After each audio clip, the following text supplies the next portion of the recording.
studies that show that HIFU has value early on for men diagnosed with prostate cancer compared to traditional treatments.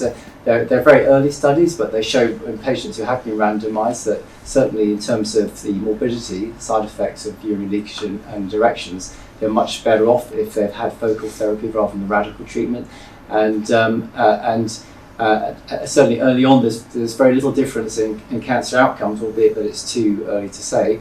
But the evidence is quite clear that for certainly a number of years that patients having focal therapy or partial ablation do better from a functional point of view than patients having radical treatment. The therapeutic index is much better. So we have evidence of focal therapy treating prostate cancer in the UK from the UK HIFU registry, and that evidence shows that after 5 years of follow-up, about 15 to 20% of men can expect to have some sort of retreatment, with repeated HIFU largely being possible.